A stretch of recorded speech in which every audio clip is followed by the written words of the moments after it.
mod from Arma. It's a game called DayZ that is under continued development right now. Let's bring out the project lead. It's Brian Hicks.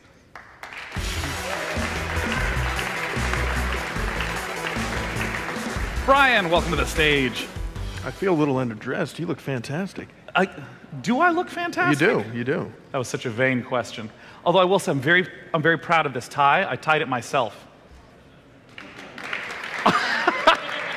It does deserve applause. I love eventual applause. That's my goal. Now, of course, I want to begin by talking about the fact that DayZ has been in early access for one of the longest of any games in early access. And almost.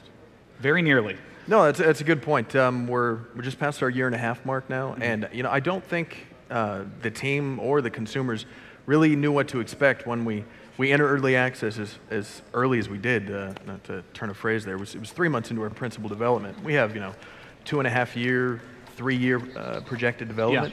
Yeah. One of the key things is just obviously it's a learning experience.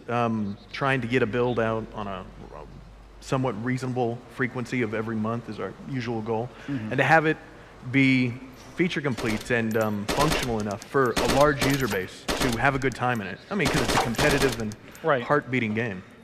And I mean, in terms of the early access model, do you find continued success operating under that? Definitely. I mean, we passed. I was at PAX South, and I think, it was PAX South early this year, and we passed 3 million. It was nothing that we had expected. Definitely nothing Dean had expected. Well, in terms of some of those features that you talked about, rolling them out regularly, what are some that the DayZ players can look forward to? Well, coming up soon, we're looking at rolling out a pack of 3 new vehicles paired with the functionality of those required parts and operational fluids. That bringing back that whole feeling of I found a vehicle, it could be one of any different type of vehicles, and I have to either pair with myself or have a friend watch the vehicle and go out and find the resources required to get it out. It's not one of those, oh, I found a vehicle, let's use it. It's more, I want this, I have to put the time in to get it working. Well, because I know so many people focus heavily on the PvP component. It sounds like very much so the shift to the survival side of things. Well, we've done a lot of that so far, kind of pushing heavy on the survival stuff.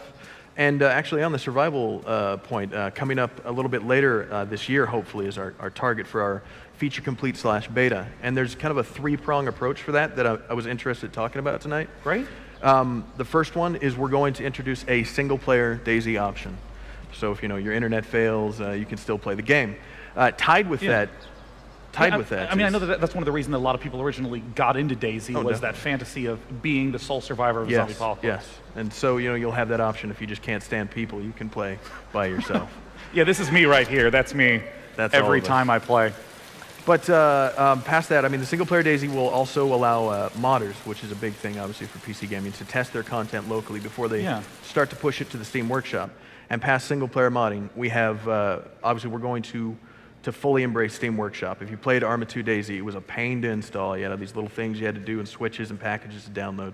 But the idea is you go into the Steam Workshop, you find what you want to install, you click it, and you're done. Like you're in the game.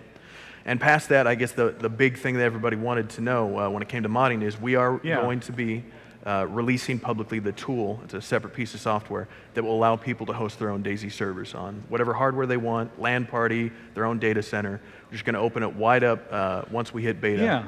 So everybody can do whatever they want with DayZ. Yeah, I mean, what are the sort of expectations you have going into that? Because, I mean, obviously, with the original Arma games, there's just this huge range of mods that people have created. And how do you just translate those lessons over to DayZ, or is it a unique case? Well, there's definitely a knowledge base that'll transfer over. But part of the thing that has taken a lot of time for us to develop DayZ is we're also developing its engine in tandem, in Fusion. Of course. And as we get to towards our feature complete area, that's when we start to roll out the tool set for Infusion. And there's going to be a bit of a learning curve, but the idea is we have new scripts, new animation graph, everything is designed to give people more control and easier control over DayZ. I'm excited to see DayZ finally enter the beta, because as we talked about, it's been one of the long-standing successes in the Steam early access. So Brian Hicks, thank you so much for coming out to talk about DayZ. Thank you.